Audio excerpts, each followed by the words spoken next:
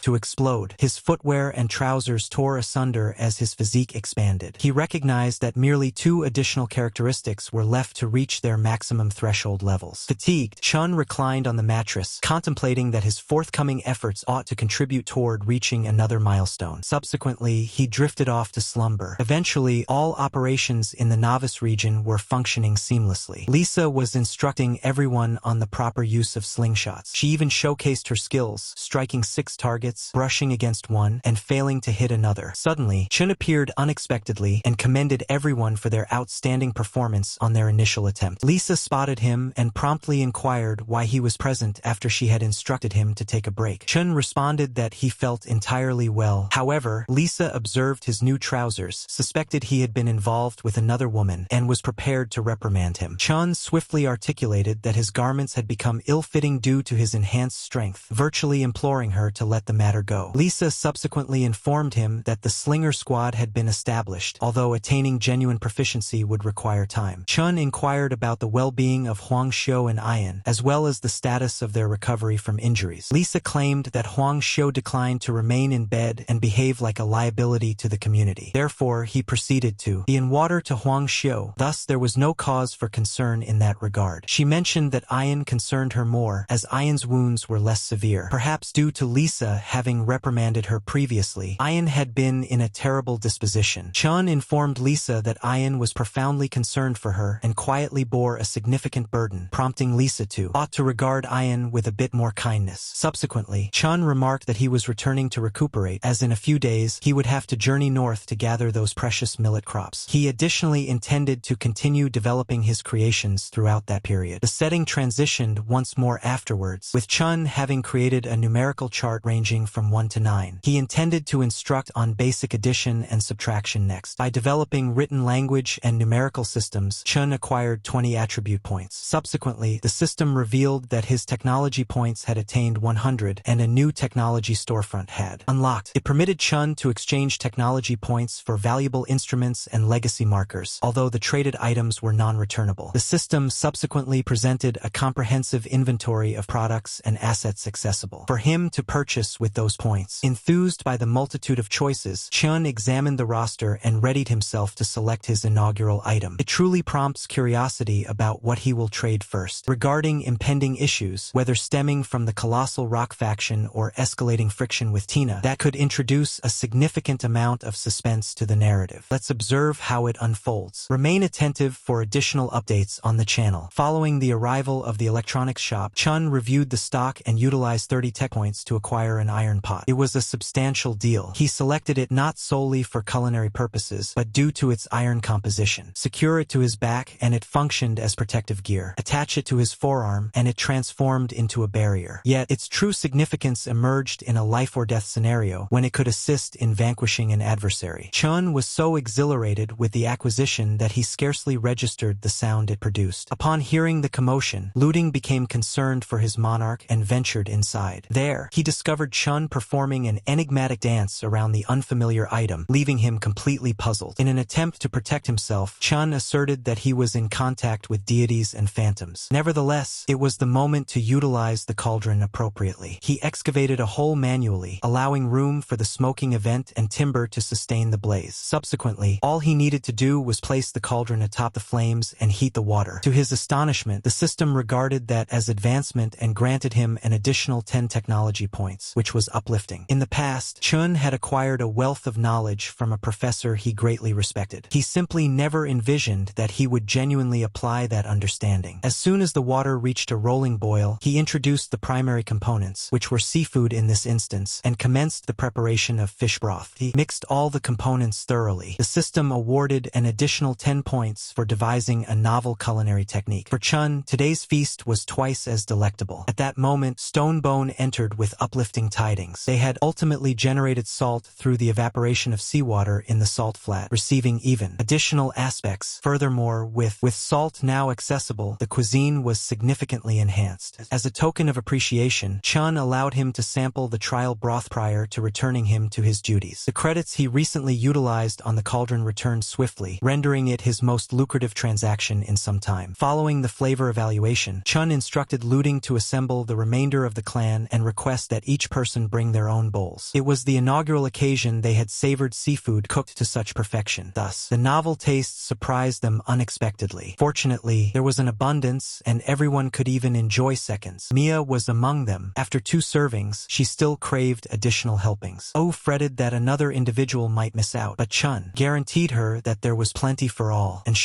he could merely prepare an additional quantity. He still required another portion for the sentinels and reconnaissance groups in any case. The individuals at the outpost had to sample it as well, so in a few days, he intended to deliver the fish stew personally. He adored instructing the community in novel skills and witnessing their joy. This motivated him to also educate them in the use of wooden chopsticks, enabling them to partake in roast beef like cultured individuals. In the meantime, while dishes rattled all around him, Chun reopened the electronics shop in search of another practical gadget. He had previously accumulated 100 technology points, thus exchanging them for for something novel was logical. He promptly dismissed the mathematical and agricultural heaters. They were unnecessary. What was truly essential for cultivation was precious seed, which the tribe had yet to successfully collect. Regrettably, he was cut off at that moment and informed that a snare in the north had been triggered. There were no indications of individuals in the vicinity, suggesting it was probably just a creature, perhaps still breathing.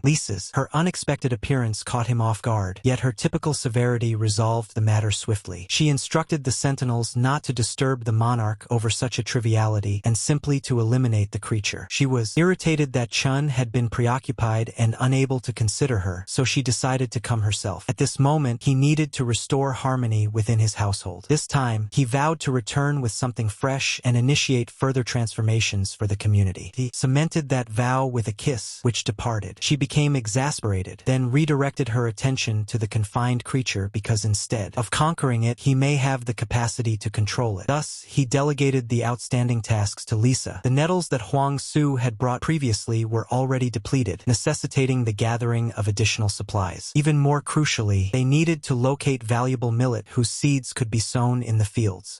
Making his way toward the snares, Chun continued to seek out seeds, yet discovered none. Finally, they reached, however, the vicinity surrounding the confined creature was oddly silent. When they glanced within, they were astonished. Recently, the creature had been wailing fervently for assistance, but now it merely growled in anguish, its limb impaled and pulsating. It was yet another hyena attracted to the area in pursuit of sustenance. A single glance revealed that she bore a striking resemblance to a sow. Sam, particularly attuned to the scent of milk, immediately discerned that she was breastfeeding. Most probably, this was the progenitor of the hyena offspring. Aware of his duty towards those cubs, Chen descended towards her despite the peril posed by her talons. Once they had bound her with cord, they effortlessly lifted the creature. Impaired by the injury, the hyena had turned nearly as compliant as a domesticated canine. At this point, the responsibility of her care shifted to Sam. Chun instructed him to rescue the creature and provide her with nourishment. It didn't appear to be a straightforward task. The hyena pups they had captured previously rejected every morsel of flesh he presented, leaving him completely unaware of what their dam would consume. Sam persisted in seeking the appropriate nourishment, yet the cubs only became more emaciated and frail. As Chun had anticipated, rearing infant hyenas proved to be considerably more challenging than it initially appeared. Yet the mother being ensnared could ultimately rescue them. Upon their return, Chun commanded that the mature hyena be restrained, nourished with meat, and presented to the cubs. That ought to assist them. Thus Sam rushed back to the community immediately. Chun could merely wish that the feral creatures would become accustomed to their surroundings and permit themselves to be domesticated. Subsequently, Chun dispatched the fighter to examine the remaining snares while he and the others proceeded further northward. The further they traveled, the greater the number of untamed creatures they encountered. Fortunately, his strategy succeeded. They discovered wild millet that had recently matured. Had he delayed just a few more days, they could have forfeited the harvest, making this fortune seem like a blessing from the divine. With still some time remaining before their return, Chun opted to begin collecting healing plants as well. It could have been their most fruitful day in quite some time, as assets accumulated before dusk. However, as twilight descended, the more formidable creatures stirred. The bear's boisterous roar was well known to Chun. Thus, he instructed everyone to take cover in the foliage. They became mute immediately, attempting to conceal their presence. However, the creature advanced swiftly and in a matter of moments was already near. In such peril, they might have abandoned the millet and herbs that hindered their movement. However, Chun prohibited it. He declined to squander such precious resources and instructed them to remain patient until the creature had moved on. No one contested. Nevertheless, all individuals adjusted into stances that would enable them to sprint immediately if required. Survival was the utmost priority for the clan. To Chun, the stance appeared so absurd that he almost burst into laughter. However, the bear wandering in the vicinity could very well be a familiar companion from the past. Regrettably, as soon as the bear's roars subsided, the group became overly comfortable and began murmuring nonsensical inquiries, much to Chen's annoyance. To silence them, he cautioned that he would hurl them directly into the bear's enclosure, jaw if it returned due to their clamor. However, his boisterous menace truly resonated with the creature, prompting it to approach them once more. The bear bellowed ferociously, crashing into one tree after another, unable to maintain its balance and perpetually tumbling over. It had likely sustained significant injuries and couldn't settle down, prompting Stonebone to propose capturing it for a meal. However, they weren't the sole individuals with that notion. Following an unfamiliar persons, a cry echoed, causing the bear to rear up and bolt away from the pursuers in the opposite direction. On this occasion, it was pursued by individuals from the mountain clan, the very ones Hector sought retribution against. Fueled by that animosity, he leaped from the underbrush and pursued them. That imprudent action almost revealed everyone. But Chun pulled him back into concealment. With a pronounced rustle, they struck once more. However, the commotion attracted the notice of an individual from the mountain clan. Fortunately, they disregarded the diversion and maintained their concentration